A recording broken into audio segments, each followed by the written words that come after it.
एक राज्य में एक मंत्री अपने दो जुड़वा बेटियों के साथ रहता था।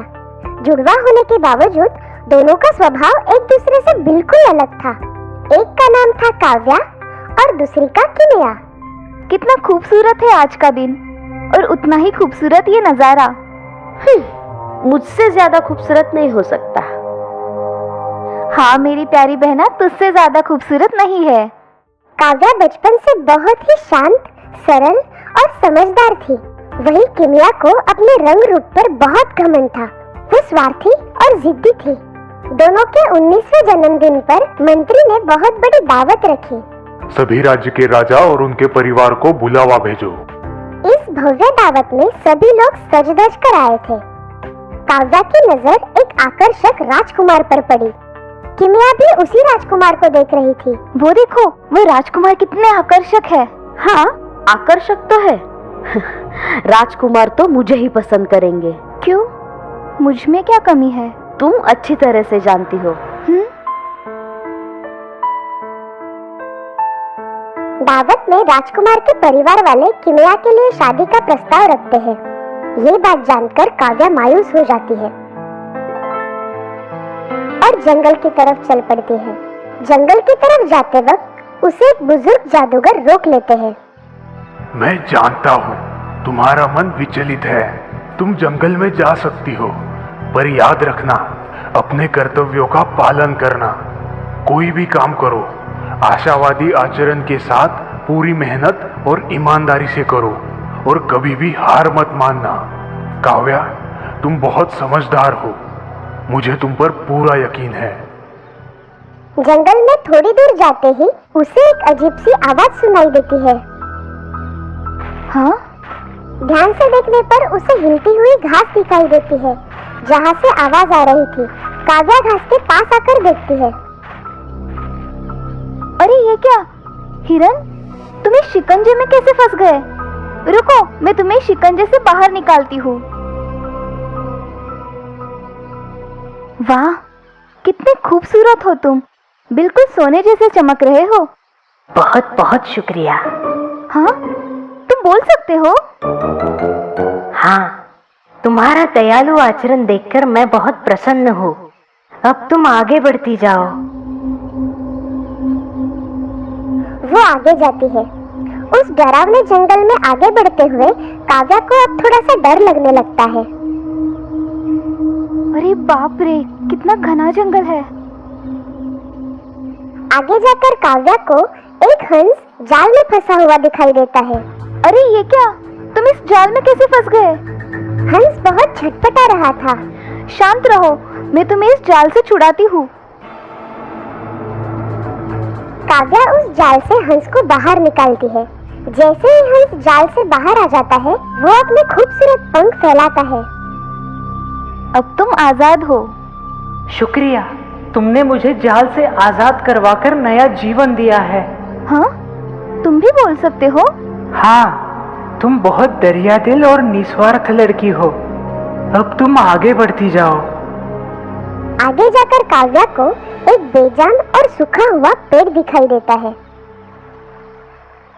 अरे, ये पेड़ तो सूख गया है। लगता है इसे पानी की जरूरत है।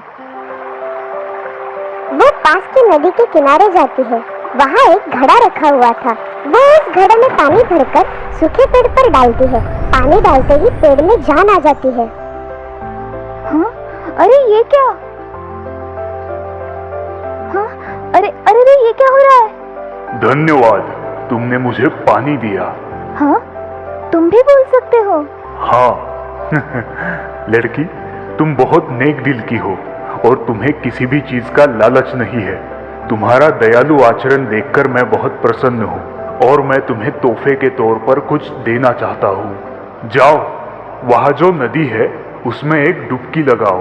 ठीक है, जैसी आपकी आज्ञा।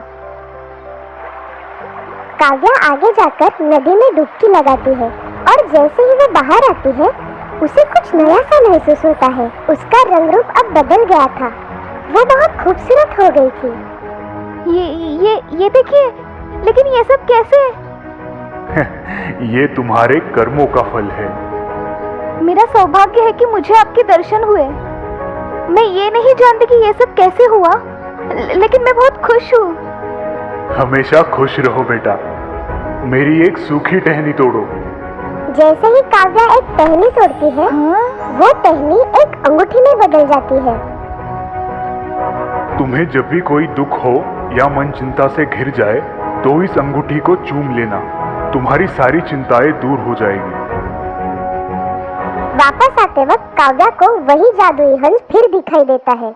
हंस ऊपर से लेकर नीचे तक हीरे की तरह चमक रहा था। वाह, कितने खूबसूरत हो तुम। तुम बहुत सुलझी और समझदार लड़की हो। मेरा ये पंख अपने पास रखो। तुम्हें जब भी मदद की जरूरत पड़े, इस पंख को हाथ में पकड़कर मुझे याद करना। अरे, तुम तो बिल्कुल ठीक हो गए।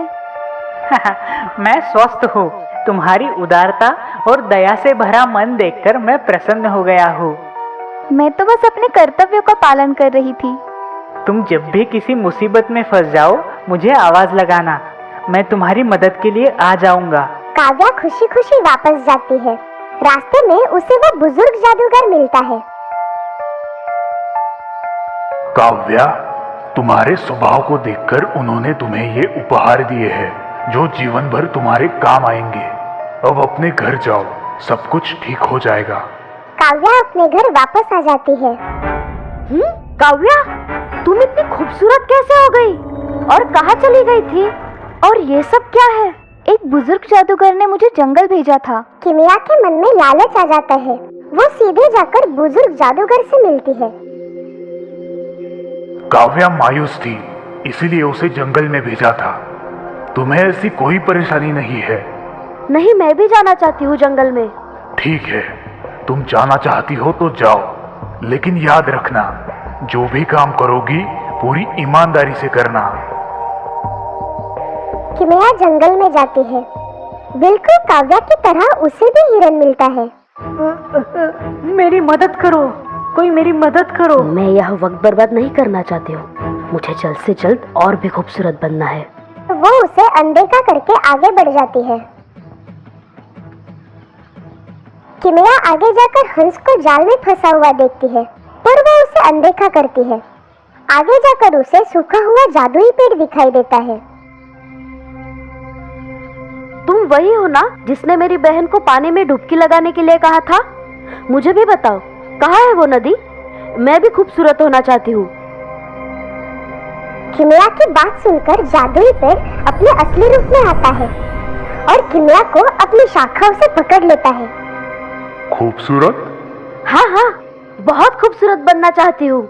तुमने अपनी जिंदगी में ऐसा कौन सा काम किया है जो प्रशंसनीय है? तुमने कभी निस्वार्थ भाव से किसी की मदद की है? किसी का दर्द दूर करने की कोशिश की है? या ऐसा कोई भला काम जिससे किसी का उद्धार हुआ हो? नहीं। लड़की, तुम गलत जगह आई हो। पहले अपने मन से नकारात्मक भाव हटा दो। अपने अपनों से मिलजुल कर रहो। दूसरों के प्रति सकारात्मक दृष्टिकोण रखो। तुम अपने आप खूबसूरत बन जाओगी। किमिया वहां से सीधे अपने घर लौट आती है और अपनी बहन से उसके बुरे बर्ताव के लिए माफी मांगती है। तो दोस्तों, इस कहानी से हमें ये सीख मिलती है कि इंसान का स्वभाव उसे खूबसूरत बनाता है, ना कि उसका रंग रूप।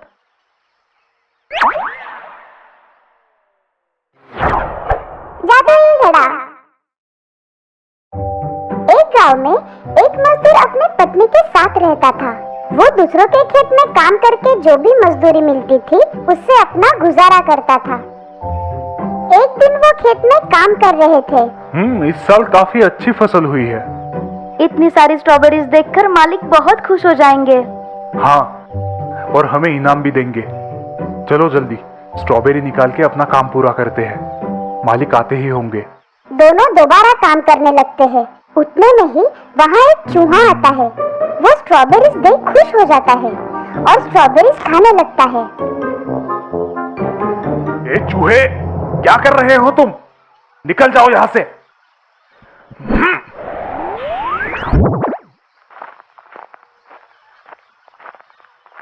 फिर आ गए। तुम ऐसे नहीं मानोगे। रुक, जाएगा। रुक रुक, आज तुझे नहीं छोड़ूंगा।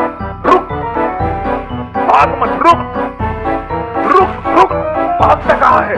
रुक।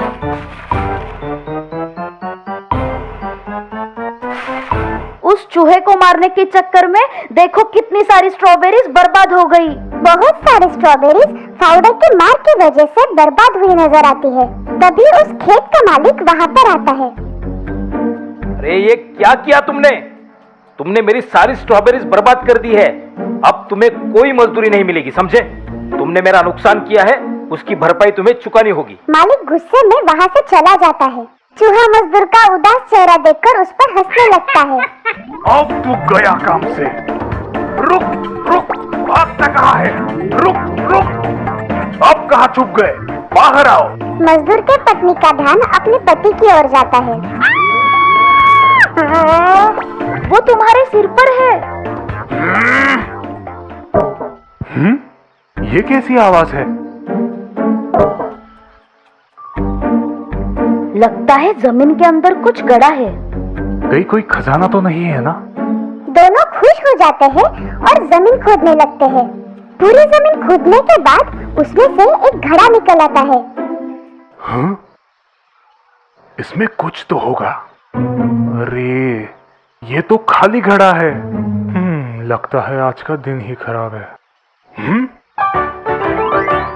अब मैं तुझे नहीं छोड़ूंगा। रुक रुक।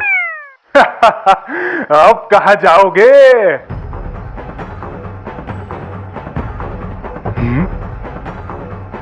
हैं? इतने सारे चूहे, ये तो सारी स्ट्रॉबेरीज खा जाएंगे। ये सब आपकी वजह से हो रहा है। लेकिन मुझे ये समझ में नहीं आता कि घड़े में तो एक ही चूहा गया था, फिर इतने सारे चूहे कैसे बाहर आए? कहीं ये घड़ा जादुई तो नहीं है? क्या जादुई घड़ा? हाँ चलो देखते क्या होता है। अरे ये तो कमाल हो गया। इस जादुई घड़े से तो अपनी जिंदगी बदल जाएगी। जादुई घड़ा लेकर दोनों खुशी खुशी अपने घर आते हैं। ये लो तुम्हारे नुकसान के पैसे। अब हमें तुम्हारे नौकरी की कोई जरूरत नहीं।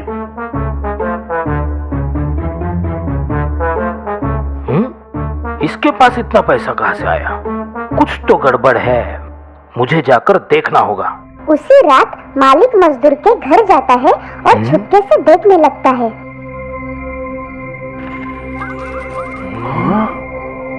ये घड़ा अगर मुझे मिल जाए तो मैं दुनिया का सबसे अमीर आदमी बन सकता हूँ। ये घड़ा मेरा है। मुझे पता है कि तुम्हें ये मेरे खेत में मिला है। घर जाके वो सारे हीरे और जवाहरात कई गुना बढ़ा लेता है। ऐसा इसमें क्या है? मुझे देखना चाहिए अंदर से। अरे ये तो अंदर से बिल्कुल मामूली घड़े जैसा है।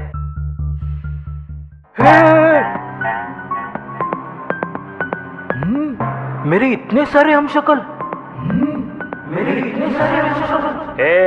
मैं असली हूँ और तुम नकली हो, समझे? मैं असली हूँ और तुम नकली हो, समझे? चुपचाप चले जाओ यहाँ से। ये घड़ा मेरा है। चुपचाप चले जाओ यहाँ से। ये घड़ा मेरा है। अरे मेरी नकल करना बंद करो भाई। मालिक को समझ आता है कि ये सब उसकी नकल कर रहे हैं। मालिक टोपी ऊपर उठाता है। सभी टोपी ऊपर उठाते हैं। वो घर से बाहर निकलता है। सभी हमशक्ल घर से बाहर निकलते हैं। वो घर का चक्कर लगाता है। हमशक्ल भी घर का चक्कर लगाते हैं। वो दरवाजे के पास आकर रुक जाता है। सभी हमशक्ल रुक जाते हैं। कैसे उल्लू बनाया? कैसे उल्लू बनाया? अरे लगता है ये मेरा पीछा ऐसे नहीं छोड़ेंगे। मुझे घड़ा लेके भागना चाहिए।